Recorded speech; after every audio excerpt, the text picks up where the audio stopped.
Well, folks, hello. This is Joanna Harcourt-Smith here with John Lash, and I apologize that we're so late with our fifth talk on sacred cows to silent knowing.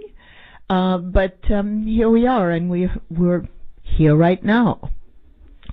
So this talk is about 2012 and the next age, trauma and mutation in the Piscean Endtime.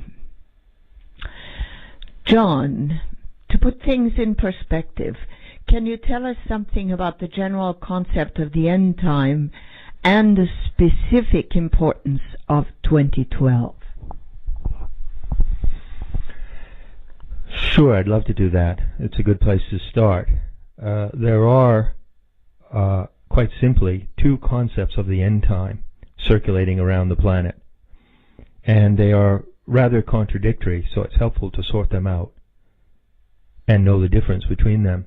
One concept of the end time is the idea that we live in linear time in history. It goes from the past to the future, and there will be a certain end moment of history, a definitive historical moment when time will end and the world will end. And this apocalyptic notion is something I've discussed a lot, obviously. Those listeners who've read my book will know that I deal with it.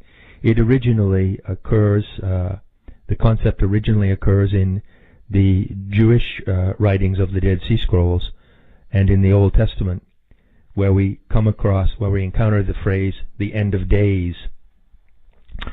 And this idea of a specific historical end time that happens once and once only, the end of the world concept, is unique to the Judeo-Christian and Islamic belief system, to their tradition. And so we find today many Christians in the world who await the rapture and await the end time as they conceive it. There is, however, a completely different concept of the end time, which comes from indigenous cultures and comes from the pagan civilizations that was suppressed by the Abrahamic religions. And why is it different? Simply because it works upon a cyclic concept of time. And so the idea of the world ages and the various succession of world ages does not imply one particular moment of ending, because we're not in a linear time frame. It implies that there are culminating moments of civilization. There are culminating moments of change and realization. When one age ends, one paradigm ends, and another begins. You could take, for instance, the example of the Renaissance, and you could say that the Renaissance was an end time in cyclical terms. The world didn't end in the Renaissance, but the medieval world, the culture of medievalism ended, and an entirely new culture of print, the cult of personality, the freedom of the artist, the whole background of modern culture emerged. So this is another concept, the cyclic concept of the end time, in which there are many end times, and the linear concept in which there is only one. And to further contrast them, I would just point out that the linear end time concept, which is embraced by Christians, always carries a strong message of retribution and punishment. Judgment Day. The wrath of God is going to come down, and in the end time, the damned will be consigned to hell, and the blessed and those favored by the Creator will be transported to another dimension. By complete contrast to this, the indigenous cyclic concept of end time has no retribution attached to it whatsoever. There may be a process of catharsis and self-examination involved at the end of a certain age in order to renew oneself and move on with a higher sense of humanity into the next age. So in the cyclic conception of the end time, there may be catharsis and renewal and self-examination and purging, but certainly there is no retribution enacted by God upon us. And that's a big difference between those two concepts. So those are the general ideas of the end time. And what we're looking at right now with the date 2012 is a calendar date. That's all. It's quite erroneous, and I think most people know this, to regard the date of December 21st, 2012 as a time when the world is going to end, physically speaking. Why? Because it's the end date of the Mayan calendar, as scholars have calculated it. So we're relying here on the fact that their calculations are correct. Let's assume they are. The end date of the Mayan calendar belongs to the framework of cyclic time, not linear time. So there will be a new age will begin when the calendar ends in 2012. So it's a very hopeful idea in that sense, and should not at all be associated with end-of-the-world scenarios such as we find in the Book of Revelation. But what I don't understand is, why do we need a limit in time? If there is an end time, it sort of implies that time is sliced. I mean, I respect the Mayan calendar and what you're saying, but on the other hand, I remember the year 2000, and it seems that certain of us humans seem to have to put boundaries, limited amounts of time, in order to precipitate change. But anyway, this is my. I'm skeptical. I don't really believe in time, so I don't really believe in slicing time up. So anyway, but 2012 is a very big topic of discussion, and you've written what amounts to almost a book about it in the last 5 months. And this is called the End Time Essays on metahistory.org. And why do you think that this boundary of time is eliciting so much interest on the internet? Yeah, I love your point of view, Joanna. It's like, because you don't believe in bread, then you don't believe in sliced bread either. So I can't. I believe in bread. So I can't say it's the best thing since sliced bread, because if you don't slice up time, then you just don't slice up time. That's a wonderful viewpoint. It is, however, probably endemic to the human species that we need to see time in some kind of a patterned way. That's all. I mean, without getting compulsive about it. I very much suspect that the model of the cyclic, the basis of the cyclic models of time, which we have in all indigenous cultures, the Hopis, they talk about the ages, are based on the 4 seasons and the observation of the fact that nature goes through a death and rebirth process, and why shouldn't we? Of course, the other model for the world ages is the zodiac, and that's a specialty of mine that I've worked on for many years as well. So you know that in the End Time Essays, I've put in a great deal of my zodiac work from the past. I believe that the zodiac is a very helpful framework in understanding these world ages. But the zodiac is a merry-go-round that never stops. So getting back to your question, why is this subject attracting so much attention?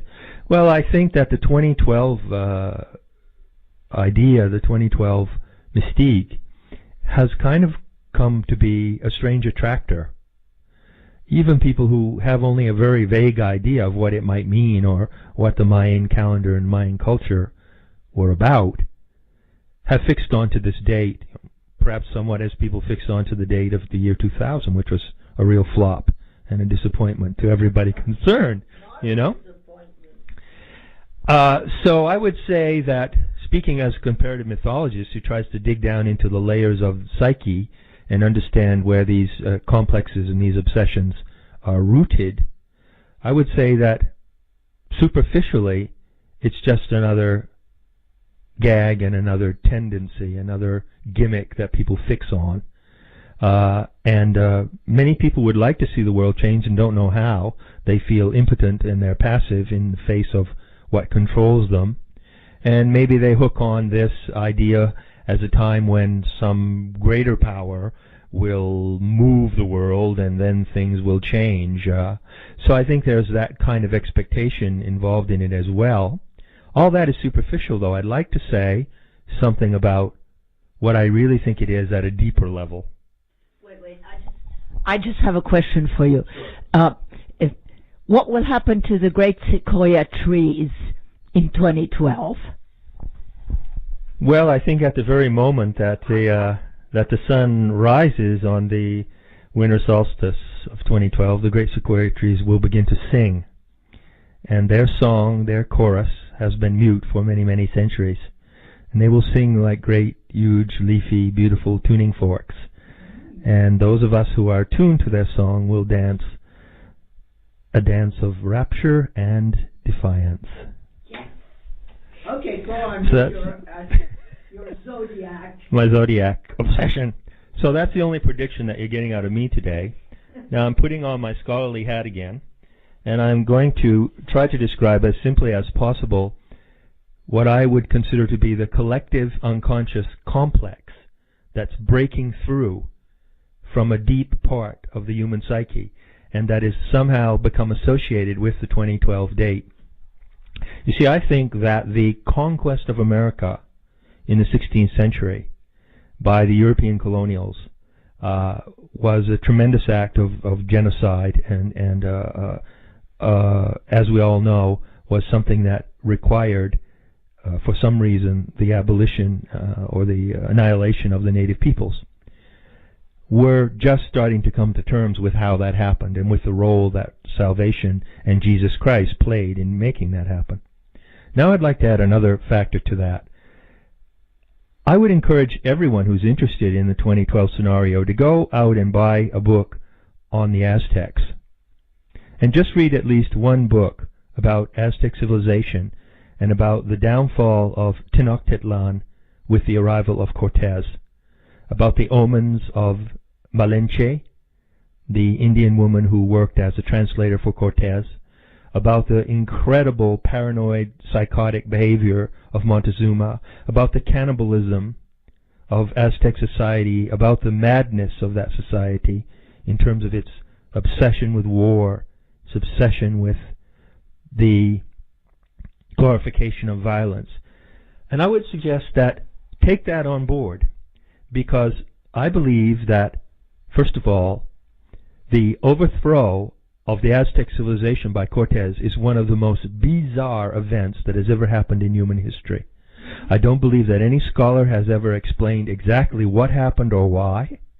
The more I read about it, the more my jaw hangs open. It's absolutely incredible. And yet I also believe, as a mythologist, that events return, that the psychic configuration of an event, and even the karmic configuration of an event, you might say, replays itself over time. And what I sense is that 2012, although it's associated principally with the Mayan calendar, is also associated with the Aztec calendar. 2012 has become a kind of signal that people are picking up on, because something is erupting and returning to us out of the depths of our psyche. The whole complex that was played out in Aztec civilization has never really been understood. And I have a feeling that we're, in a way, odd way, going to be reliving that. There's going to be a kind of reemergence of that in the Western world. And I can't be more specific than that, because these things are vast. It's like a vast unconscious dream that plays itself out over time. But I think that may be one reason why there's such an atmosphere of suspense and expectation about 2012. And that's something that I've tried to touch on in these end time essays. So, expectations. So you think that there are expectations about 2012 that are circulating, what would these expectations be? Well, there's a book written by a gentleman called Jeff Stray, which S-T-R-A-Y, which I cite in those articles, and he summarizes very beautifully the expectations, the theories, the ideas, the concepts, the speculations that have been gathering around 2012, and it's a massive amount of stuff. It's interesting because this subject goes back to when we met, doesn't it? Yes, it goes back to the harmonic convergence, and that's one of the reasons I'm such a skeptic and such a cynic, because my intuition tells me that great change happens when everything is ready, and whatever is getting ready is being created every moment. So, you know, these events have been such flops that I don't know how to believe in it. Well, I would agree with you, Joanna, that the whole harmonic convergence and all the expectations that were created in 1987, the year we met, was a flop. There are many people out there who didn't think it was a flop and are still very inspired by that event and still on the wavelength that was defined at that time by Jose Arguelles. I must say for myself that is absolutely not something that I'm terribly inspired by, you know. But it can be said that in the last 20 years, from 1987 to 2007, there has been a growing set of expectations, which is now getting more and more intense as we move toward 2012. And as I said, Jeff Stray's book is a great compilation. What does he cite in there? Well, there are two types. Generally, the expectations fall into two categories. One is that the Mayan calendar, the Mayan astronomer priests who created this calendar kind of were prophets, and they saw ahead in time. And what they saw coming at 2012 was earth changes. So we're talking about great earthquakes. We've had a few tsunamis. We seem to be having more.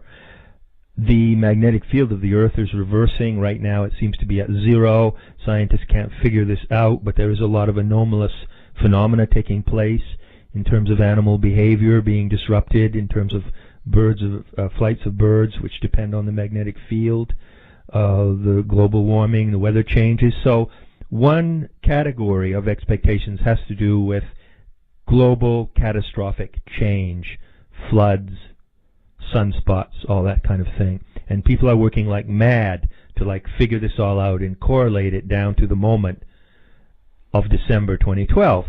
Then there's another category of expectations which has more to do with what I might call a spiritual and creative outlook. The work of John Major Jenkins is probably the best known. And Jenkins follows certain male masterminds such as Oliver Reiser and Aurobindo and other people who have been predicting a awakening of global consciousness for some time now. So John Major Jenkins, who is a very impressive and to me highly respectable Mayanist and scholar, is also an advocate of this positive view that 2012 represents not that exact moment, but that's on a benchmark in time, okay? Represents the peaking of a certain wave that has been building up to that point and will continue after that point. A peaking of a wave in which there will be a kind of collective awakening, and in which perhaps in a short period of time some of those people who awake, or many of them if that's the case, will be able to make a course correction for humanity, and will be able to turn around some of the things in society that we don't like, some of the things that we know are destructive and evil, and may even be able to overthrow the agenda of the dominators, who are the few hundreds of powerful men, bankers and media moguls who seem to be running the show. So there's Daniel Pinchbeck also has written very much in this vein. His book, 2012, The Return of Quetzalcoatl, contains a very positive message, taking off from Arguelles' initial signal that we're going to see humanity transformed around this nodal point in time. And so those are the kind of expectations that are generally being discussed. They're not the kind of expectations that I myself am discussing, and I don't endorse either of those views, but that is currently what people are talking about today. Yeah, but. You see, to me, maybe I'm so skeptical because it reeks to me of a Messiah.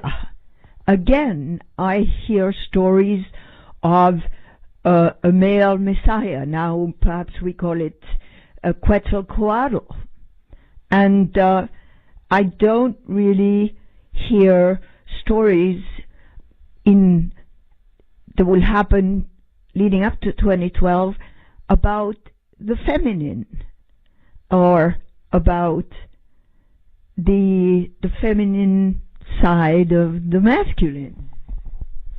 Well, this is something that you and I are often we often talk about, and something that we're deeply concerned about. I would point out that in the End Time essays, the 6th or 7th one, I believe, is called Sophia Unveiled. And in that essay, I do present a view of this nodal point in time. Again, I'm not making predictions, but I suggest that we are moving toward a recovery and recognition of the divine Sophia, and that could be regarded as an expectation to have for 2012. I agree with you, Joanna. One of the biggest things that concerns me about 2012 is that it's shaping up to look like another exercise in messiahship. And this we really don't need. We've had plenty of messiahs in the Piscean age from the time of Jesus Christ on. They've all been total disasters. The nature of a messiah, of the messiah complex, is destructive, narcissistic, and delusional, as I explain at length in my book. And on top of that, the focus is entirely wrong, because the archetypal image of the Messiah is typically this Viracocha figure, to use the South American term. And what is the Viracocha figure? The white, bearded male. The white, bearded male Messiah, whether it be some Islamic imam or ayatollah, whether it be Jesus Christ as he was then, or Jesus Christ coming back again for his second coming, is a very unfortunate signal for the planet. I have argued extensively that the Piscean age is the age of messiahs, but that doesn't mean that they are a good thing in the age. They are, in fact, the main symptom of the sickness and the pathology of the age. And so I'm very concerned that the expectations would focus in that way, and particularly for instance, with this Quetzalcoatl myth. I think there's a great deal to the Quetzalcoatl myth, by the way, and I think that the Quetzalcoatl myth is the germ of that complex that I was talking about before. The Quetzalcoatl myth doesn't come from the Maya, it comes from the Aztecs. Yeah. And this is a very, very important point. And I've written about the Quetzalcoatl myth on these End Time essays and trying to present a different view of it. I don't consider Quetzalcoatl to be a figure who is going to come back. He already came back. That's what happened when the Aztec civilization fell. That was the return of Quetzalcoatl. So I'm saying what we need to do is understand what happened then and not stand around twiddling our thumbs waiting for Quetzalcoatl to come back now. So I'm very, very wary of this Messiah idea, and I think it bodes ill for us if we attach huge expectations to that for the 2012 date. You've coined the term Piscean Endtime. I'd like you to elucidate on that and any kind of apocalyptic ideas associated with 2012. Yeah, the Piscean Endtime is what a term that I've used in my discussion of the so-called world ages. Now, this is a subject, it's a pretty arcane subject, it's a deep subject, and you won't find very much about it anywhere in the world. You can Google it and you'll be very exasperated because you won't find very much about it. It's a subject that hasn't been adequately or clearly elucidated. So I've tried to make up for that deficiency by my writing about the world ages. And what I've shown is that the ancient seers of the mysteries all over the world, in India, and in Europe as well, understood the precession of the equinoxes, and that they were able to observe this precession, and they were able to calculate ages of time that corresponded to the movement of the spring equinox through these constellations. So I have calculated them, recalculated them. Anyone can do this. It's a simple exercise if you understand astronomy. These world ages are based on the actual star patterns that you see in the sky, the 13 constellations of the zodiac. And so there's no mystery if I say that the Piscean age is defined by the time when the spring equinox occurs in the constellation of Pisces or the Fishes. Any astronomer would understand that term. And anyone can calculate when it happened. It began around 120 BC. Now the big kicker is, when does the Piscean age end and the so-called Aquarian age begin? Again, people have been talking about that for 30 or 40 years now. But if you look at the actual astronomical framework, the Piscean age has a long, long way to go before it ends. It could be as much as 800 years that the spring equinox continues to occur in the constellation of the Fishes. And so when I speak about the Piscean Endtime, I'm speaking about this time we're in now, that is, in terms of the cycles of the world ages, it's a very, very long, dragged out period of time. It's a difficult time for humanity because it's a time when things really degenerate, when everything sort of degenerates, as we see a state of degeneration in the world. That state of degeneration is due, the myths explain this, to our disconnection from nature. Way back in previous ages, going back, say, to the age of the twins or Gemini, we began to experience the world more and more dualistically. That would be characteristic of the age of the twins. And we came out of our sympathetic unity with nature and the cosmos and began to define humanity on its own terms. And this is pictured as in the traditions of the world ages as a decline. Humanity declines through the ages until it reaches a kind of an end point. And that's the end of the Piscean age. So we're in this very difficult, long decline, which is also associated with what the Hindus call Kali Yuga. So much for the bad news. Now let me give you in brief the good news.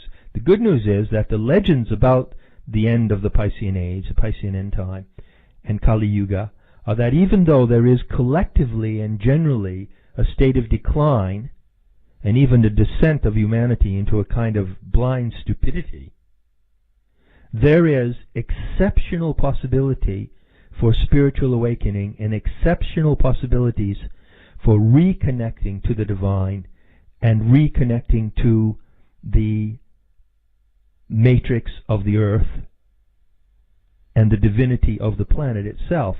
So it's a time when both of those things are possible. So if you get that, you'll understand why I do not stand with the crowd who is proclaiming that there is going to be a vast collective awakening in this phase that humanity is now going through. I don't endorse that view. I endorse the view that there could be a selective awakening, but not a collective awakening. And the possibilities of selective awakening are extraordinarily high. You know, there are predictions about the end of the Kali Yuga that are found in the Hindu writings called the Brahmanas and so forth, the Puranas and the Brahmanas. And one of the things that they say are remarkable. One of the things that they say is that in Kali Yuga, which is what we're in now, an individual can attain an awakening of knowledge and an awakening of awareness that in a very short period of time that in other ages would take many, many lifetimes to do. In other words, we're looking at a time compression phenomena here in terms of spiritual awakening. And so I think it's very interesting to look at the challenge of the time that we're in now as incorporating both those things, a general decline but extraordinary opportunities for spiritual awakening on a selective basis. Okay, well, it says here that you will talk about the idea of trauma and mutation in the context of the expectations developing around 2012. So let's go. Yeah, when I started writing the End Time essays, I think sometime in August, or where are we now? I can't even remember where we are in time right now, so what am I talking about the world ages for? What day is it, by the way? Is it Wednesday or Thursday? I don't know. You see? It just goes to show you. You have to look very carefully at who you're listening to. Now, I want to say that when I was writing the End Time essays, I was reading When the Impossible Happens by Stan Grof. I would highly recommend this book to everyone. And in this book, which recounts many personal experiences, it's a first-hand account of Grof's own experiences over the years and experiences with people that he has worked with in LSD psychotherapy and other forms of psychotherapy with iboga and ayahuasca and various kinds of psychoactive plants. So it's a testimonial to a vast body of experience. Grof uses the term spiritual emergency in this book, and I really seized on that term for these end time essays. I would say that if you were to pin me against the wall and ask me in one soundbite to say what's going to happen in 2012, I would say it's going to be a time when we see a high incidence of spiritual emergencies. Now, what are spiritual emergencies? Well, Grof explains that these are regarded by conventional people as something bad. A spiritual emergency is a near-death experience, a breakdown of consciousness, a psychotic breakdown, a schizophrenic breakdown, a close encounter with alien beings, non-ordinary and paranormal experiences in which a person's sense of reality is shattered or jumbled or rearranged. These are regarded, Grof says, by the establishment and by doctors and professionals and ordinary people as being bad. We don't want that to happen to people, right? But he says no. These experiences actually contain the germ of the new consciousness, the next consciousness that we are moving into. They are like the catalysts to the next stage of consciousness for our species. We get to that stage by going through spiritual emergencies. And so I thought this is an absolutely brilliant concept. I find it very helpful, and I think that Stan Grof is not only a genius, but profoundly qualified to advise us on these matters. So I adopted this term of spiritual emergencies, and my sense is that over the next 5 years, there will be an acceleration of these experiences. More and more people will be talking about them in the mainstream. And not only that, it's not just a matter of talking about them, but the important thing is, and I think you'd agree with me, Joanna, is what people do with these experiences, how they go through them. They're not going to turn around and start medicating themselves and going to psychiatrists so they can be normal again. They're going to be looking at the spiritual emergency that the universe puts in front of them and seeing how that can take them to another place, how that can take them to another point of view. So that's what I mean by trauma, spiritual emergency. And what I mean by mutation is the positive evolutionary effect of that spiritual emergency. A mutation being a shift into another kind of consciousness, a shift into another way of facing the reality in the world today. And so that is my fix on what we might possibly look for in the years ahead as the calendar ticks down here to the Mayan end time. Good. Well, this is the fifth in our series of 5 talks. So, goodbye to From Sacred Cows to Silent Knowing. And want to tell our listeners that very, very soon we are going to start another series of talks. And our big question, one of our big questions at the moment, is how can so many be controlled by so few? And so we've decided, John Lash and myself, to do a series of talks that we are jokingly today calling R&R. Now, that ain't no rest and relaxation. What we're talking about here is a real revolution. And so we will start conversations on revolution, which is really spiritual emergency. So tune in for R&R with John Lash and Joanna Harcourt-Smith. Do you want to add something, John? No, I just want to say that I'm grateful for this opportunity to have this medium. I think Future Primitive is a beautiful site. It's growing by leaps and bounds all the time, and we know there are people out there who are listening, and it's wonderful to be using this medium and to be part of this great dialogue. So we'll be back, and we'll be talking about what Joanna and I, being old veterans of the 60s, consider to be the focal points of the Great Revolution, possibly the greatest social and spiritual revolution that humanity has ever faced. It ain't over yet, baby. We'll be back. There are culminating moments of change and realization when one age ends, one paradigm ends, and another begins. You could take, for instance, the example of the Renaissance, and you could say that the Renaissance was an end time. In cyclical terms, the world didn't end in the Renaissance, but the medieval world, the culture of medievalism ended, and an entirely new culture of print, the cult of personality, the freedom of the artist, the whole background of modern culture emerged. So this is another concept, the cyclic concept of the end time, in which there are many end times, and the linear concept. Well, folks, hello. This is Joanna Harcourt-Smith here with John Lash, and I apologize that we're so late with our 5th talk on Sacred Cows to Silent Knowing, but here we are, and we're here right now.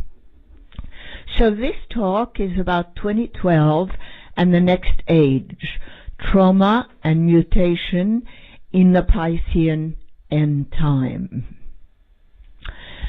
John, to put things in perspective, can you tell us something about the general concept of the end time and the specific importance of 2012? Sure, I'd love to do that. It's a good place to start. There are, quite simply, 2 concepts of the end time circulating around the planet, and they are rather contradictory, so it's helpful to sort them out and know the difference between them. One concept of the end time is the idea that we live in linear time in history. It goes from the past to the future, and there will be a certain end moment of history, a definitive historical moment when time will end and the world will end. And this apocalyptic notion is something I've discussed a lot, obviously. Those listeners who've read my book will know that I deal with it. It originally occurs, the concept originally occurs in the Jewish writings of the Dead Sea Scrolls and in the Old Testament, where we encounter the phrase, the end of days. And this idea of a specific historical end time that happens once and once only, the end of the world concept, is unique to the Judeo-Christian and Islamic belief system, to their tradition. And so we find today many Christians in the world who await the rapture and await the end time as they conceive it. There is, however, a completely different concept of the end time which comes from indigenous cultures and comes from the pagan civilizations that was suppressed by the Abrahamic religions. And why is it different? Simply because it works upon a cyclic concept of time. And so the idea of the world ages and the various succession of world ages does not imply one particular moment of ending, because we're not in a linear time frame. It implies that there are culminating moments of civilization